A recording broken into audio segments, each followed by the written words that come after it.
Tambak-tambak po at mabahong basura ng Negros Oriental Provincial Hospital na tila may katagalan na. Pinaabot naman ng concerned citizens sa SMNI News Visayas team ang concern na yan. Yan ang balita ni Aileen Navarro.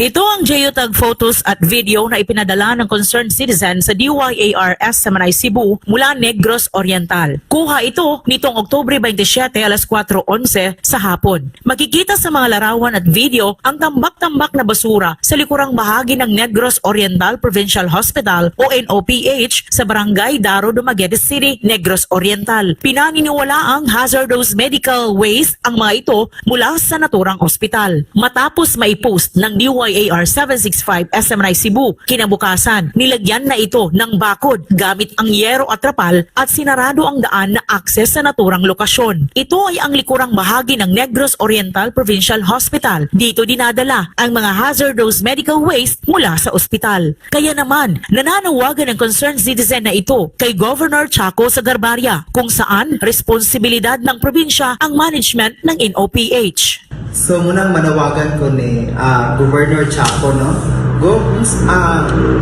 I-address ni, especially sa atong DNR, Department of Health. Kita sa una, dili sa Negros, idungog man ta nga patay. Karon makaulaw kaayo kay dinungog na punta nga hugawan tungod ining basura sa atong provincial hospital. Namataan rin ng SMNI News team ang taong ito na bitbit ang mga basura papasok sa naturang tambakan sa likod ng NOPH. Napagalaman na matapos makarating sa DNR ang impormasyon patungkol sa naturang krisis, pinuntahan agad ito ng personahe ng DNR na nakabase sa naturang probinsya. Subalit, hinarang-an niya ito. One thing more, akong nadunggan nga supposedly na mo inspect na taga DNR sa provincial gahapon niya. Gipaharang ko ron ni Attorney Torcidas. So, unsa man nun, nganong na inana ang murag cover up. So, go. Taas biya kami expectations kay kachila biya ka. So, medyo sosyalan, niyang man inani di ay ang hinani di ay kamisirable ang kahintang sa katawhan sa Negros. Minsan maasa man ang justice.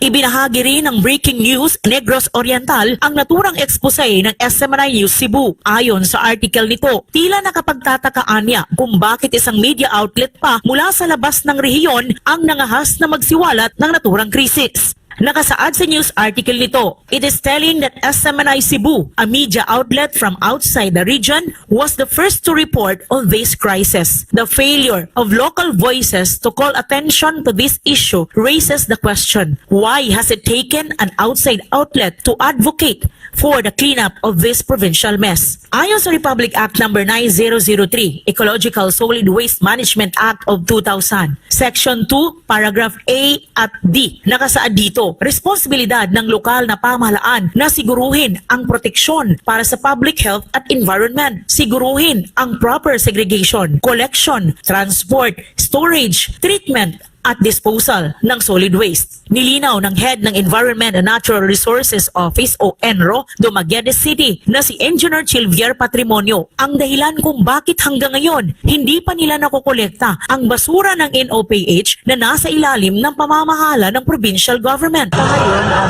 since we are implementing the no segregation, no collection, so hindi pa kami kuha ng basura sa kanila kasi hindi pa naman segregated. But since it was assessed as unsegregated, so we will not collect.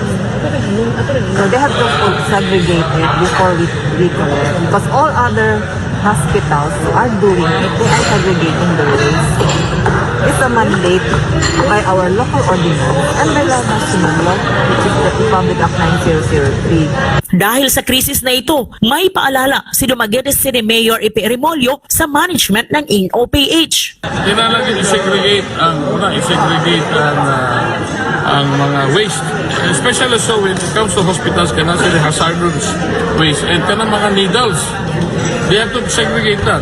So, itong mga 4 other hospitals, na-observe na ni ini. Okay? We want them to na-fine na gali na NOPH. Unfortunately, wala may bayad eh. Gobyerno good. We are also government. It's very difficult to discipline them, but dana lang sila yung mga letters of warning and fine. No? I-fine na naman ng NOPH since 2000 pa na.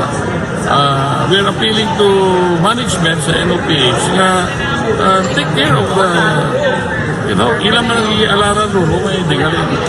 Hindi ka nga pwede take pictures, no? We cannot even enter there because i-close na nila. How can we collect? We cannot collect if they close it down, but we warningan na namo na you have to segregate especially the hazardous waste and the needles. Otherwise, we will stop our yearly subsidy. Na-subsidize pa ng syudad sa NOPH. Samantala, isang liham na rin ang ipinadala ng concerned citizen sa office ni Senator Christopher Bongo na siyang nanguna sa Senate Committee on Public Health at kasalukuyan pa itong pinag-aaralan. Sinubukan ng SMNI News Cebu na makakuha ng reaksyon mula kay Governor Chaco Sagarbarria at management ng NOPH, subalit bigo ang aming team. Para sa Diyos at sa Pilipinas nating mahal, Aileen Navarro, SMNI News.